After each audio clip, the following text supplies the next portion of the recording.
ಜನವರಿ 14ರಂದು ಬೆಂಗಳೂರಿನ ಮಂಗಮ್ಮನಪಾಳ್ಯದಲ್ಲಿ rowdy sheeter Shabbir ಎಂಬಾತನನ್ನ ಹತ್ಯೆ ಮಾಡಲಾಗಿತ್ತು.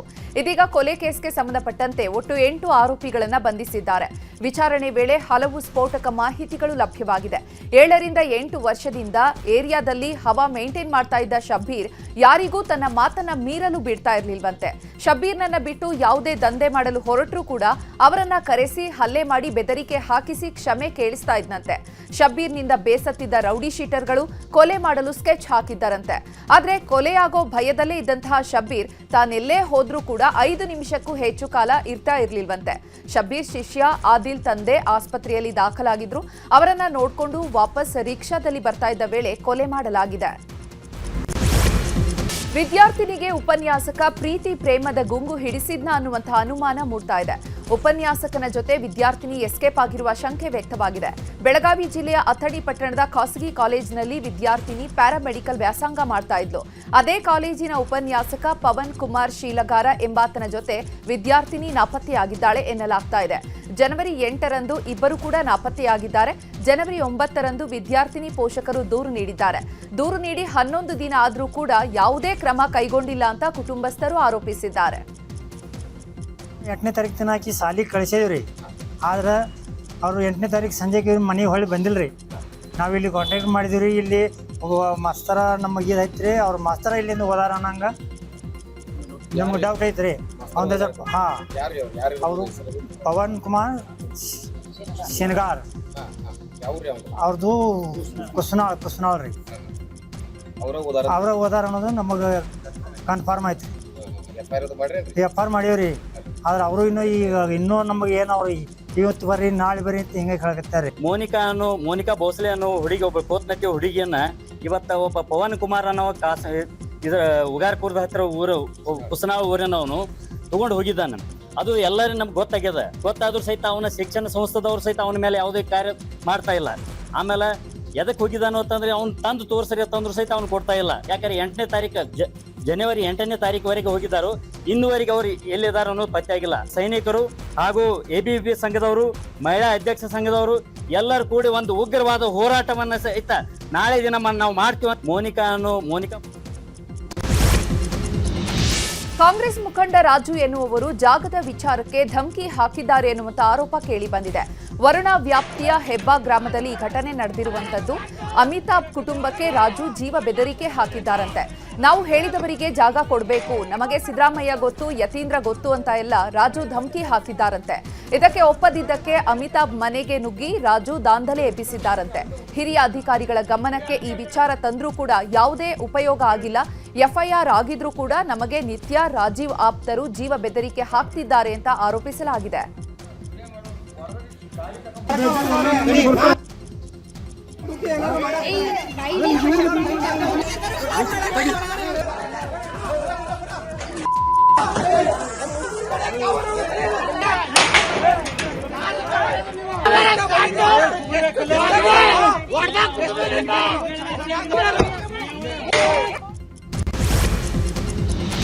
ಕಾಂಗ್ರೆಸ್ ಮುಖಂಡ ರಾಜೀವ್ ಗೌಡ ಎಸ್ಕೇಪ್ ಆಗಿದ್ದಾರೆ. ಘಟನೆ ಸಂಬಂಧ ಚಿಕ್ಕಬಳ್ಳಾಪುರ ಜಿಲ್ಲಾ ಉಸ್ತುವಾರಿ ಸಚಿವ ಸುಧಾಕರ್ ಪ್ರತಿಕ್ರಿಯೆ ನೀಡಿದ್ದಾರೆ.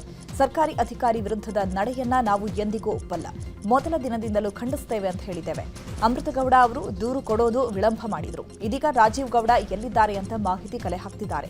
ಈ ಪ್ರಕರಣದಲ್ಲಿ ಯಾವುದೇ ರಾಜಿ ಇಲ್ಲ, ಕ್ರಮ ಜರುಗಿಸ್ತೀವಿ. ಕೋರ್ಟ್ ಛೀಮಾರಿ ಹಾಕಿರೋದನ್ನ ನಾವು ಗೌರವಿಸುತ್ತೇವೆ. ಅಧಿಕಾರಿ ವರ್ಗದ ನೈತಿಕ ಸ್ಥೈರ್ಯ ಕಾಪಾಡುವುದು ನಮ್ಮ ಕರ್ತವ್ಯ ಅಂತ ಹೇಳಿದರು. ದಿನದಿಂದ ಕೂಡ ನಾವು ಭಾಳ ಸ್ಪಷ್ಟವಾಗಿ ಹೇಳಿದ್ದೀವಿ.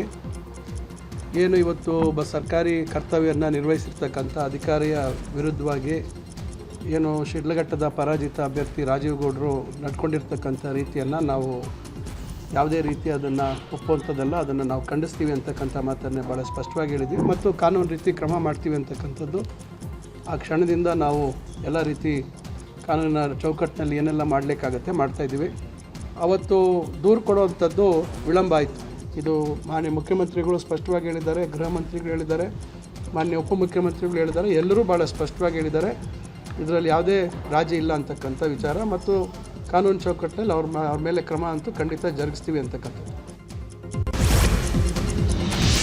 ದರ್ಶನ್ ಪತ್ನಿ ವಿಜಯಲಕ್ಷ್ಮಿಗೆ ಸಾಮಾಜಿಕ ಜಾಲತಾಣದಲ್ಲಿ ಅವಾಚ್ಯವಾಗಿ ನಿಂದಿಸಲಾಗಿತ್ತು. ಈ ಘಟನೆಗೆ ಸಂಬಂಧಪಟ್ಟಂತೆ ವಿಜಯಲಕ್ಷ್ಮಿಗೆ ನೋಟಿಸ್ ನೀಡಲಾಗಿದೆ. ನ್ಯಾಯಾಧೀಶರ ಮುಂದೆ 164 ಹೇಳಿಕೆ ದಾಖಲಿಸಲು ನೋಟಿಸ್ ಜಾರಿ ಮಾಡಲಾಗಿದೆ. ಶುಕ್ರವಾರ ನ್ಯಾಯಾಲಯಕ್ಕೆ ಹಾಜರಾಗಿ ಪ್ರಕರಣದ ಸಂಪೂರ್ಣ ಹೇಳಿಕೆ ದಾಖಲು ಮಾಡಲು ಸೂಚನೆ ನೀಡಲಾಗಿದೆ. ಬೆಂಗಳೂರಿನಲ್ಲಿ ಅತಿ ವೇಗವಾಗಿ ಲ್ಯಾಂಬೋರ್ಗಿನಿ ಕಾರು ಚಾಲನೆ ಮಾಡಿದ ಬಗ್ಗೆ ಸಾಮಾಜಿಕ ಜಾಲತಾಣದಲ್ಲಿ ವಿಡಿಯೋ ವೈರಲ್ ಆಗಿತ್ತು. ಕೆಂಗೇರಿ ಮೆಟ್ರೋ ನಿಲ್ದಾಣದ ಬಳಿ MH01 EB 7434 ನಂಬರಿನ ಕಾರು ಅತಿ ವೇಗವಾಗಿ ಹಾಗೂ ಅಜಾಗರೂಕವಾಗಿ ಚಲಾಯಿಸಲಾಗಿತ್ತು. ಈ ಬಗ್ಗೆ ವಿಡಿಯೋ ಜಾಲತಾಣದಲ್ಲಿ ವೈರಲ್ ಆಗಿದ್ದು, ಈ ಘಟನೆ ಸಂಬಂಧ ಲ್ಯಾಂಬೋರ್ಗಿನಿ ಕಾರು ಚಾಲಕನ ಮೇಲೆ ಕೇಸ್ ದಾಖಲು ಮಾಡಲಾಗಿದೆ. ಸೋಷಿಯಲ್ ಮೀಡಿಯಾದಲ್ಲಿನ ದೃಶ್ಯ ಆಧರಿಸಿ ಕೇಸ್ ದಾಖಲಿಸಲಾಗಿದೆ. ಕೇಸ್ ದಾಖಲಿಸಿಕೊಂಡಿರುವ ಪೊಲೀಸರು ಮುಂದಿನ ಕ್ರಮಕ್ಕಾಗಿ RTOಗೆ ಪತ್ರ ಬರೆದಿದ್ದಾರೆ. ಕೆಎಸ್ಆರ್ಟಿಸಿ ಡ್ರೈವರ್ ಮೇಲೆ ಲಾರಿ ಚಾಲಕ ಹಲ್ಲೆ ಮಾಡಿದ್ದಾನೆ. ದಾವಣಗೆರೆ ತಾಲೂಕಿನ ಗ್ರಾಮದ ಬಳಿ ಈ ಘಟನೆ ನಡೆದಿದೆ. ಬಸ್ಗೆ ಲಾರಿ ಅಡ್ಡ ನಿಲ್ಲಿಸಿ ಲಾರಿ ಚಾಲಕ ಹಲ್ಲೆ ಮಾಡಿದ್ದಾನೆ. ಈ ಘಟನೆಗೆ ಸರಿಯಾದ ಕಾರಣ ತಿಳಿದು ಬಂದಿಲ್ಲ. ಈ ಘಟನೆಯಲ್ಲಿ ಕೆಎಸ್ಆರ್ಟಿಸಿ ಬಸ್ ಡ್ರೈವರ್ ರಫೀಕ್ಗೆ ಗಾಯವಾಗಿದೆ. ಹಲ್ಲೆ ಆಗ್ತಾ ಇದ್ದಂತೆ ಲಾರಿ ಚಾಲಕನನ್ನ ಸ್ಥಳೀಯರು ತರಾಟೆಗೆ ತೆಗೆದುಕೊಂಡಿದ್ದಾರೆ. ಈ ಘಟನೆಗೆ ಸಂಬಂಧಪಟ್ಟಂತೆ ದೂರು ನೀಡಲು ಗ್ರಾಮಸ್ಥರು ಮುಂದಾಗಿದ್ದಾರೆ. ಈ ಘಟನೆಯಿಂದಾಗಿ ಸುಮಾರು 1 ಗಂಟೆಗಳ ಕಾಲ ಪ್ರಯಾಣಿಕರು ಬಸ್ನಲ್ಲೇ ಉಳಿದಿದ್ದಾರೆ.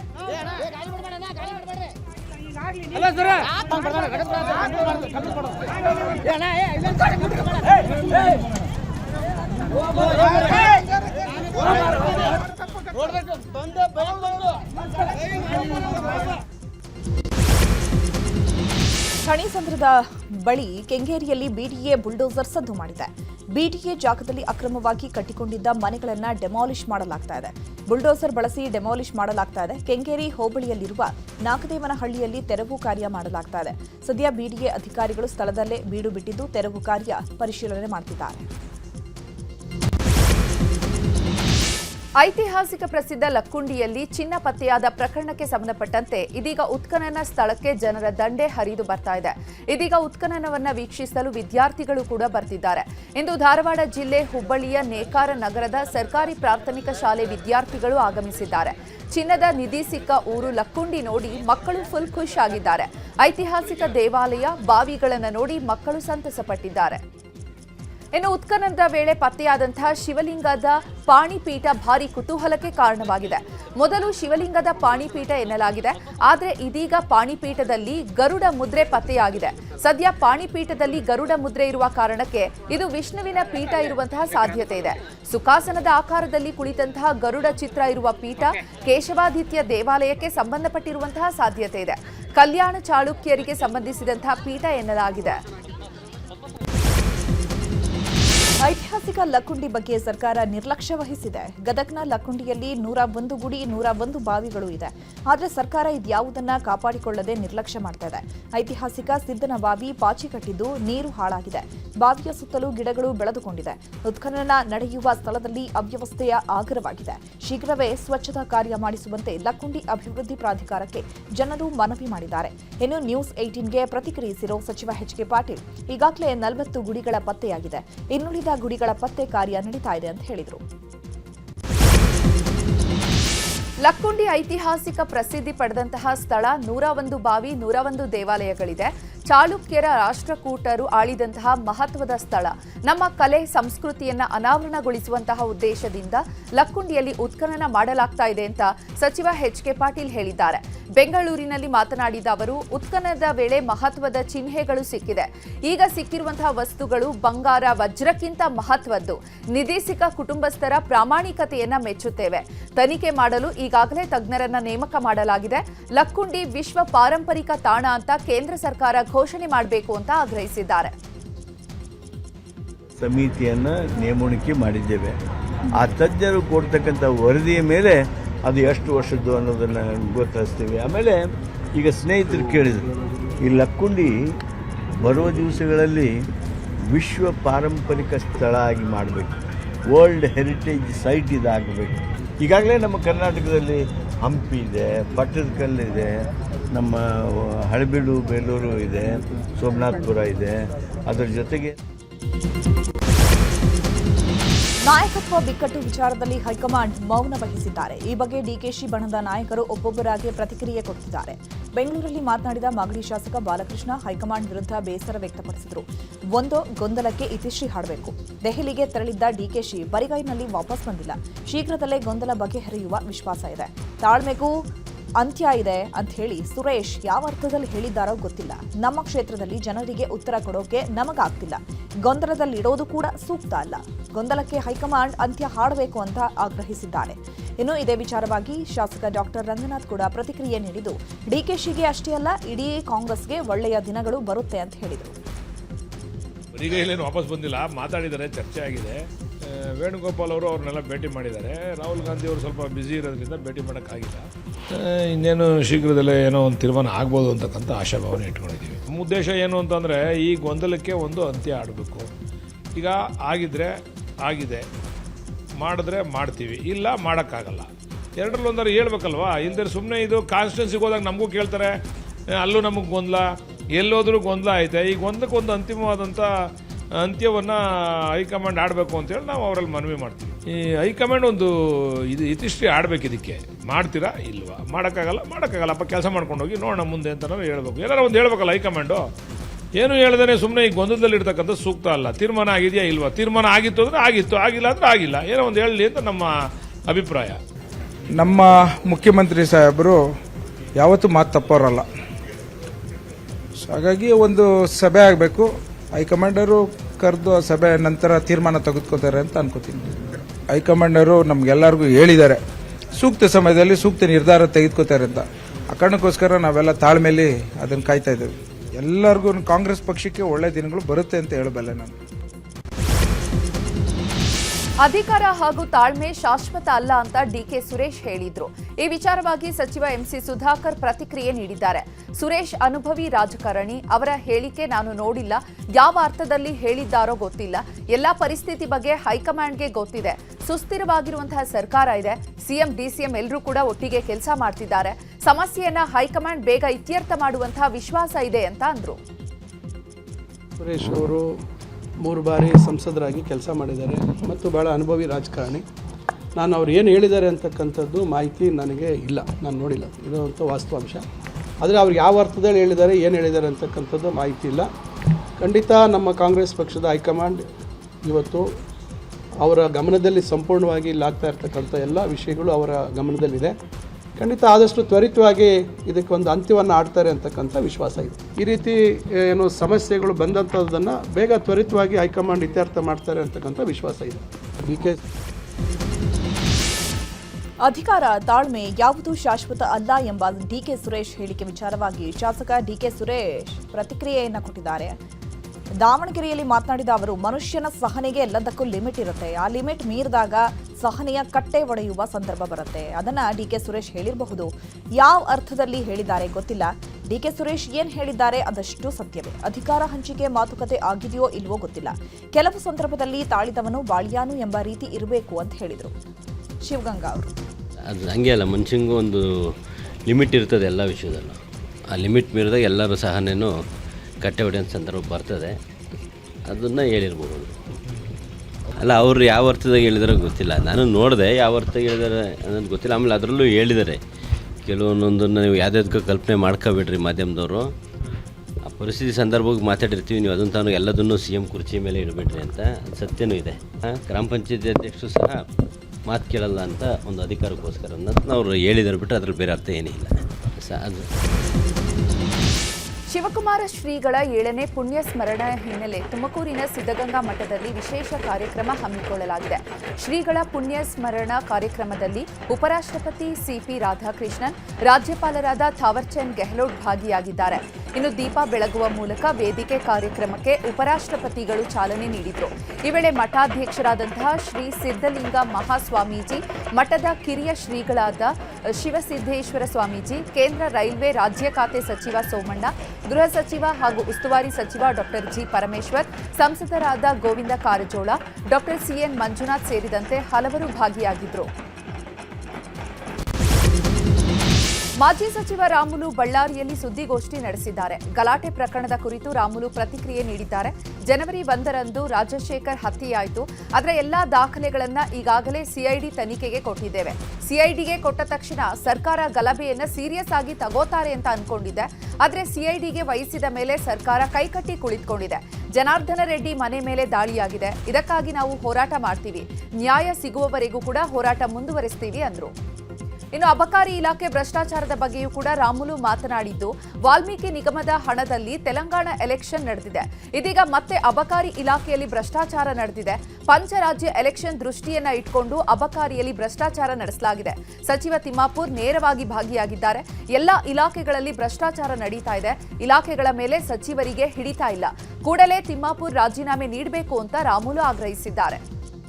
ತಿಮ್ಮಾಪುರ್ ಅವರು ಅವರ ಮಗ ಪುತ್ರರು ನೇರವಾಗಿ ಭಾಗಿಯಾಗಿದ್ದಾರೆ. ಆ ನೇರವಾಗಿ ಭಾಗಿಯಾದಂಥ ಟೈಮಲ್ಲಿ ಅವರು RV ತಿಮ್ಮಾಪುರ್ ಹೇಳ್ತಾರ, ಆ ಆಡಿಯೋ ರಿಲೀಸ್ ಆದಂಥ ಟೈಮಲ್ಲಿ ಅವ್ರು ಏನು ಹೇಳ್ತಾರ, ಅದನ್ನು ಪ್ರೂವ್ ಮಾಡ್ರಿ ಅನ್ನಂತ ಮಾತನ್ನು ಹೇಳ್ತಾರೆ. ಅದಕ್ಕೋಸ್ಕರವಾಗಿ ನಾನು RV ತಿಮ್ಮಾಪುರ್ ಅವ್ರನ್ನ ಆದಷ್ಟು ಬೇಗನೆ ಸಚಿವ ಸಂಪುಟದಿಂದ ಕೈ ಬಿಡಬೇಕು. ಯಾಕಂದ್ರೆ ಇವತ್ತು ಸಚಿವ ಸಂಪುಟದಿಂದ ಕೈ ಬಿಡಬೇಕು, ಅವ್ರನ್ನ ಆದಷ್ಟು ಶೀಘ್ರದಲ್ಲಿ ಅವ್ರು ಕೂಡಲೇ ರಾಜೀನಾಮೆನ ತಗೋಬೇಕು. RV ತಿಮ್ಮಾಪುರ್. ಇನ್ನು ಅಬಕಾರಿ ಇಲಾಖೆಯ ಭ್ರಷ್ಟಾಚಾರದ ಬಗ್ಗೆ ಪರಿಷತ್ ಸದಸ್ಯ CT ರವಿ ಪ್ರತಿಕ್ರಿಯೆ ನೀಡಿದ್ದಾರೆ. ಮಂತ್ಲಿ ಮನಿ ಬಹಿರಂಗ ಆದಾಗಲೇ ಅಬಕಾರಿ ಸಚಿವರನ್ನ ವಜಾ ಮಾಡಬೇಕಾಗಿತ್ತು. ಈ ಸರ್ಕಾರವೇ ಭ್ರಷ್ಟಾಚಾರದಲ್ಲಿ ತೊಡಗಿದೆ. ಭ್ರಷ್ಟಾಚಾರದ ಚರಮ ಸೀಮೆಗೆ ಸರ್ಕಾರ ತಲುಪಿದೆ. ಸಿಎಂ ಕೂಡ ಇನ್ನೆಷ್ಟು ದಿನ ಇರ್ತೀನೋ ಇರುವಷ್ಟು ದಿನ ಚೀಲ ತುಂಬಿಸಿಕೊಳ್ಳೋಣ ಅಂತಿದ್ದಾರೆ ಅಂತ ಆರೋಪಿಸಿದರು. ಕೈ ಹುಣ್ಣಿಗೆ ಕನ್ನಡಿ ಹಿಡಿಬೇಕಾದ ಅವಶ್ಯಕತೆ ಇಲ್ಲ. ಅಬಕಾರಿ ಭ್ರಷ್ಟಾಚಾರ 1 ವರ್ಷದ ಹಿಂದನೇ ಜಗಜ್ಜಾಹೀರಾಗಿತ್ತು. ಆ ಸಂದರ್ಭದಲ್ಲಿ ತೇಪೆ ಹಾಕುವಂಥ ಕೆಲಸವನ್ನು ಮಾಡಿ ಅವತ್ತೇ ಮಂತ್ರಿಯನ್ನು ವಜಾ ಮಾಡಬೇಕಾಗಿತ್ತು. ಇಷ್ಟಾದ ಮೇಲೂ ಕೂಡ ವಜಾ ಮಾಡದೆ ಇಟ್ಕೊಂಡಿರೋದನ್ನು ನೋಡಿದಾಗ ಮಾನ್ಯ ಮುಖ್ಯಮಂತ್ರಿಗಳ ಕೃಪಾ ಕಟಾಕ್ಷದಲ್ಲೇ ಅಬಕಾರಿ ಸಚಿವರು ಭ್ರಷ್ಟಾಚಾರ ನಡೆಸ್ತಾ ಇದ್ದಾರೆ ಅನ್ನೋದು ಸ್ಪಷ್ಟ ಆಗುತ್ತೆ.